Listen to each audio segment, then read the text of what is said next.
जरा सोचिए, एक संत दूसरे संत को चुनौती दे रहे हैं कि दम है तो मेरे सामने संस्कृत के श्लोक बोल के दिखाए, नहीं तो मैं आपको विद्वान नहीं मानता, चमत्कारी नहीं मानता। ये संत का ज्ञान है, भक्ति है, अहंकार है या घमंड? और बड़ा सवाल ये कि प्रेमानंद महाराज अब जगत गुरु रामभद्राचार्य की इस चुनौती को स्वीकार करेंगे, उनको जवाब देंगे, और इन दोनों में कौन सही है, कौन गलत है, कौन सच्चा? और ये विवाद है या आध्यात्मिक संवाद?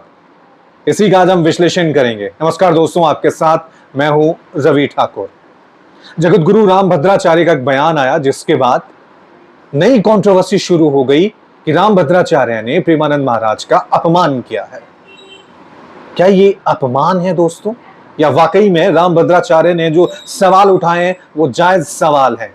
एक एक करके उन सवालों को भी डिकोड करेंगे और इन दोनों को कंपेयर करने की कोशिश भी करेंगे। बेशक दोस्तों, हम इतने विद्वान नहीं है कि इन दो महासंतों के बारे में कोई टिप्पणी करें, लेकिन फिर भी जो सवाल और तर्क और ज्ञान की दृष्टि से हम इस पूरे विवाद को समझने की कोशिश करेंगे और इस पर संवाद करेंगे। सबसे पहले रामभद्राचार्य सवाल क्या उठाते हैं? वो सवाल उठाते हैं कि प्रेमानंद महाराज संस्कृत नहीं जानते हैं। वो मेरा चैलेंज स्वीकार करें, मैं संस्कृत के श्लोक बोलूंगा, वैसे श्लोक बोल के दिखाएं, उनका अर्थ समझाएं। मैं उन्हें विद्वान नहीं मानता, चमत्कारी नहीं मानता। डायलिसिस हो रहा है इसलिए इतने सालों से जी रहे हैं, कोई चमत्कार नहीं है। दूसरी तरफ प्रेमानंद महाराज की तरफ से इस पूरी कंट्रोवर्सीज को लेकर, विवाद को लेकर कोई जवाब नहीं आया अभी तक। चलिए, एक पक्ष ने जो सवाल उठाए उन सवालों को समझते हैं।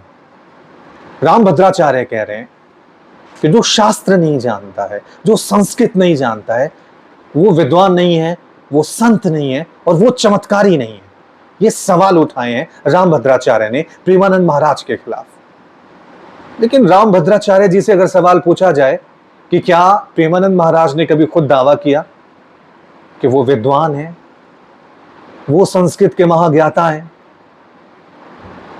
उनके जैसा विद्वान संत देश में नहीं है, उन्होंने तो कभी ये दावा नहीं किया, तो क्या फिर रामभद्राचार्य ये साबित करना चाहते हैं कि इतने करोड़ों लोग जो प्रेमानंद महाराज को फॉलो कर रहे हैं, उनसे ज्यादा ज्ञाता तो मैं हूं, शास्त्र मैं जानता हूं?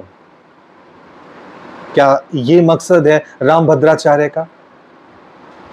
क्योंकि प्रेमानंद महाराज, उनका संवाद सुनिए, उनके सत्संग सुनिए, कभी उनमें अहंकार नजर आया? कभी उन्होंने कहा कि मैं महान ज्ञाता हूं, मैं बहुत बड़ा